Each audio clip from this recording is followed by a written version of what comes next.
The books that I read just recently, I finished reading, is the Bill Bryson's The Mother Tongue.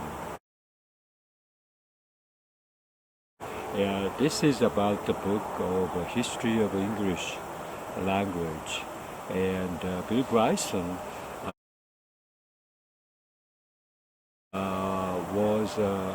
is an American who used to live he grew up in Iowa, I think Ames, Iowa, and he moved to England for some times, married with an English lady, but he now I think lives in the U.S. Somewhere. But anyway, he produced a lot of the book. One of the book is the Walk into the Woods. I think that's where my Bill Bryson's admiration started.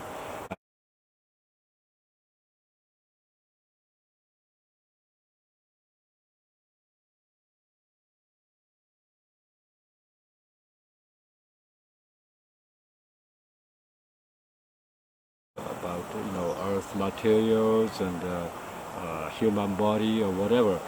He does a lot of research and very scientific. But anyway, I'm not sure what his specialty, but he writes about the broad range of the thing. But his sentiment, I think, according to looking at the my perspective to his books, it's very, very similar interest of mine, and so that's why I like him very much. And so one of the books is called Mother Tongue, and it's about English language. I think he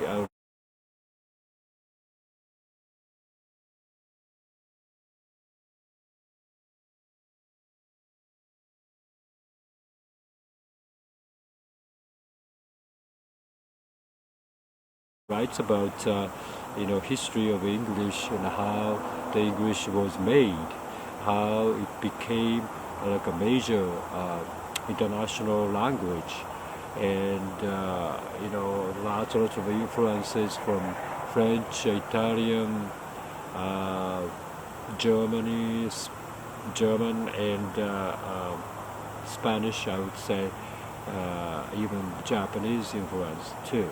Uh, so yeah, he talks about all that, and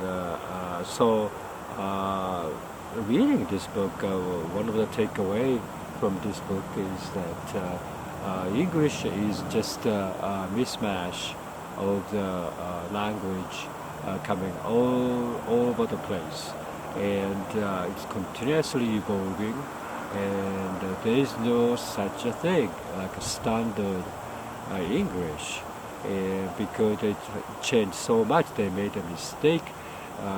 They couldn't remember what it is, and it changes a lot. The slang comes in there, and all these things.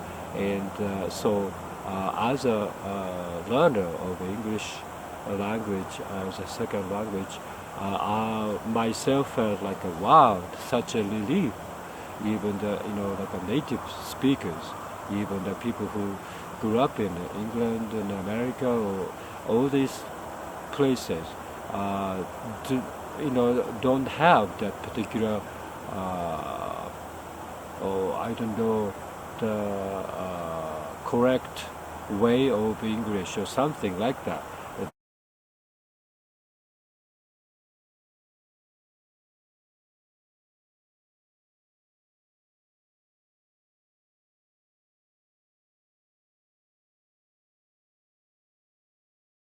Because there is no correct way of speaking English or writing English or anything like that to begin with, and therefore whatever that they do, they kind of accordingly to their own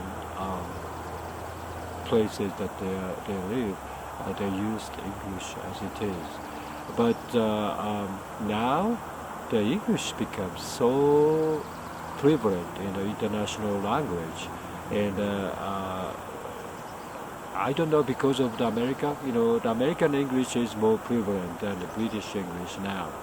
Uh, it is so important that if you go to the international uh, conference or whatever and speak, always English is the language there. And also, if you go traveling, most of the places speak English. Some of the places like Japan, for example, they struggle, but they try to learn English and they speak English there. So therefore, it is more or less like it is important that you learn English. By learning English, not just because of speaking, communication, but also enjoyment of reading books, English books, because English literature, for example, is deep in the history, and there are tremendous things, tremendous reserve of the English literature there, and also plays and musical movies. Their English culture is kind of dominating in this world, and I don't necessarily feel that that's the way you want to learn, but definitely if you go in there, the enjoyment is huge. Like when I growing up, tremendous movies and American pop songs and all sung in English, and then you come here, you realize that there's a theater culture, and I really started to enjoy attending the plays and the musical here in this country. And the movie also I enjoy, but not that much, because movie become like language is not important.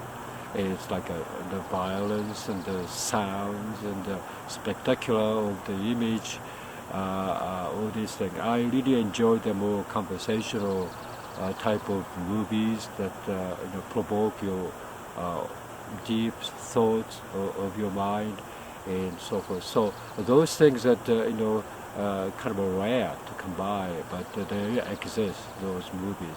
That's why I'm attracted to those movies, and especially British film, I would say. I think one thing that I really strongly say to you today is that as English learner, as a second language, I'm glad that I could read now English book literature, and I'm glad that I could understand the movies and the conversations, film, so much, and I really enjoyed it. And even the Shakespeare, for example, for a while I became tremendously attracted to their plays and so forth. I have books of Shakespeare plays, and I read first, and of course there's a lot of subtext that you can they can help you to understand what they're saying. But once you understand that, Shakespeare English becomes so soothing, and so comforting, and so enjoyable, tremendous enjoyment there. And that's where still I think British people are rooting for the culture of the Shakespeare plays. Um, yeah, so I think if you try to learn English, I think conversation is one thing, but other thing is that enjoy the culture, English culture, which is deep in the history. And so that's I like to tell you, I like to convey to you today. Okay, bye.